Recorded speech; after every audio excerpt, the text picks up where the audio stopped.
YouTube friends and family, Stephen from Small Adventure here. Just going to make a real short video here. It's a stash update and a final build video on this AMT 1983 Camaro Z28. If I'm not mistaken, this was when Round 2 Models had owned AMT. So I want to give a big shout out to Round 2 Models. I may have had some issues with this kit, but I'm very grateful to have it. Because, you know, if AMT and Round 2 Models wasn't out there, we wouldn't even have this subject matter. So thank you guys. Anywho, this kit did fight me from start to finish. I mean, almost nothing wanted to play well together. There were fit issues. I had some paint issues. You'll notice there are no rearview mirrors or side mirrors on this car. I could not get them to line up and work, and the glue didn't want to stick, so I just left them off. This is not a contest model by any stretch of the word. This is just something to stick on the shelf. I'm pretty happy with it the way it turned out. I have not polished the paint or put any kind of wax on it or anything. But, you know, it didn't turn out too horribly. It looks like an 82 to 84 Z28. A few things I would have done differently if I knowed then what I know now. Like this recess is in here for the lights. I misunderstood what I was looking at in the pictures and everything. It was just supposed to be the light itself, not the entire insert painted there. Everything was painted by hand, you know, all these little details. Of course, the hood indents, that's a decal. Didn't have any problems with the decals in the kits. They went together, you know, they went on the body really well. Not very happy with the way they did the tail lights. The next time I build this kit, and I do have at least one more of these and 3 of the same basic kit for other models. Don't really like this, these little clear plastic covers they put over the decal. It just doesn't look right to my eye. Let me bring it up here where we can see it better. Yeah, makes it look like a toy, you know, not a model kit. So the next time I build one of those, probably what I will do is hand paint the clear plastic in the colors that it's supposed to be. I think that'll look better. Couldn't decide which license plate I wanted to put on it, so I just didn't put one on it. Did try a few new things with this kit.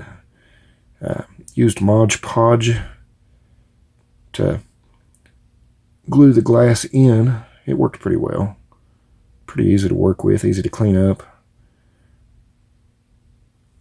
Bear with me a second. We'll get a shot of the interior and the engine bay if we can. Yeah, that's a little better than my old phone. I did pick up a new phone. Not because we got a stimulus check per se, but my phone was 5 or 6 years old, and Microsoft was messing with it because they wanted me to buy a new phone. So, Apple, not Microsoft, sorry. My bad. So for the first time in years, I bought a phone that's not an iPhone. See if we can get this hood off. Get down in the engine bay. For my memory and research, 82s, Chevrolet was still using Chevrolet engine blue, so that's what I went with. Somewhere between 83 and 84, they went to black engines. I had 2 different engines available in 82. They had this crossfire injection. They also had the 4-barrel. Most of the ones I saw had the 4-barrel, didn't have the crossfire injection. But this is what was in the kit, and I didn't have the spare parts to go the other way, so that's what I did. Then the suspension didn't want to play well. That messed with the ride height and everything. That's as close as I could get it and get it to stay. You know, the wheels look a little wonky to me. But you know what? Overall, I'm happy with it. I'm most happy to have it done. It's the happiest thing that I am about it. You know, it looks like an 82 Camaro Z28. It looks like one a friend had, same colors. Have definitely built worse kits So anyway, I hope you guys like it. I hope this inspires somebody to get out there and build something. I do have another project on the bench right now. So let's get a look at some of the stash updates I've added recently. 1 minute, 37 seconds later. Alright, let's look at the flea market finds first. There's a big box. Let's bring it back. Got that white poster board up there to prevent the glare from these lights. I found this at a flea market. Go look on eBay for these right now and see what they sell for. This is a new inbox kit. The reason I had never bought one, let me turn this light down, is because of the price of them. Not because I didn't want one. They're selling anywhere between $70 and $150. I got this for 20 bucks. So, you know, I couldn't pass that up. I actually thought about putting it back up on eBay to sell it. Haven't decided yet. The other flea market find.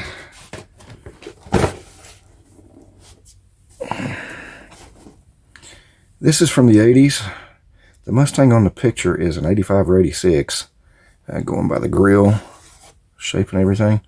So I haven't been able to find when this kit was released or anything. But I've never built one of these. I thought about building it years ago and just never did.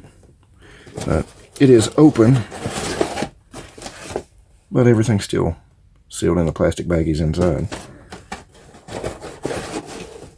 This one was less than 20 bucks. Picked up this Revell Monte Carlo because I've always liked the Monte Carlo Super Sports, and I missed this kit when it came out a little while ago, so here it is. AMT's repop of the 74 Roadrunner. I had one of these kits at the burnt house. It was the Dukes of Hazzard Daisy Duke version of it, which is, to my understanding, same exact kit. I've always liked this generation. I almost bought a 73 model, I can't remember what they're called, Satellite maybe? Non-Roadrunner version of this car when I was in high school. Just a 318 automatic. Mom said nope. Several of these Salvino's JR Models kits. That light's still reflected in it. Not sure which light it is.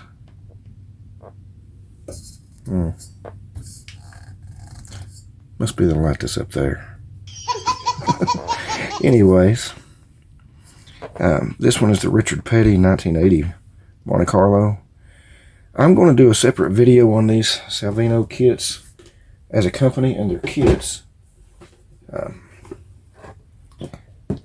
But I'm really liking what they're doing. I'm really liking their kits so far. If I understand correctly, all of the 124 scale kits are repops of the monogram race cars that Monogram produced in the 80s. You know, the modes, not necessarily the decals. And all of the 125th scale kits like this one are Salvino's own modes that they've created themselves.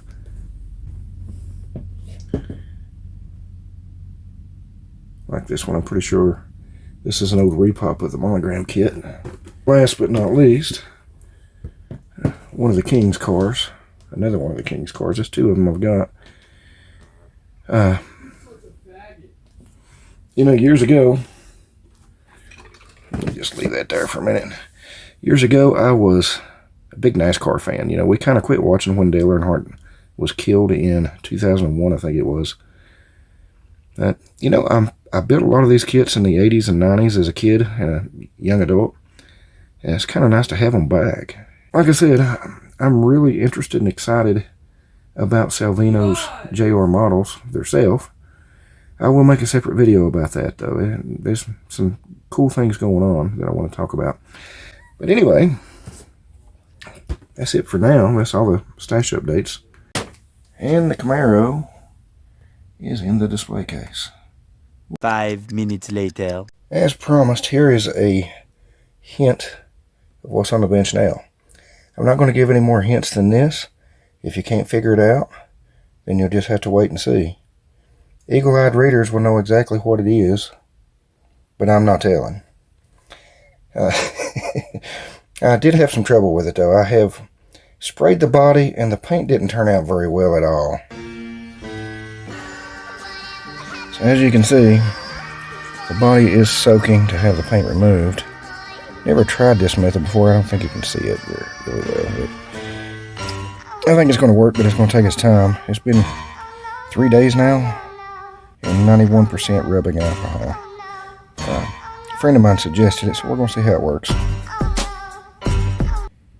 But anyways, you know, for some reason whatsoever that I can't use that body, if it doesn't strip the paint, if it damages the body, whatever, if I have to buy another kit to get the body for it, then I'm going to put it on a back burner for a little while, because I'm pretty anxious to get started on one of these Salvino's kits. Like I said, look for another video just on this company and these kits in the near future. Pretty anxious to get started on one. Anyhow, thank you so much for watching. Thanks for the support. You are greatly appreciated. I do this because I enjoy the friendships that I make through YouTube. You guys are great. You're awesome. So I hope everybody had a wonderful week, a great weekend coming, and we'll catch you in the next video. Hold up.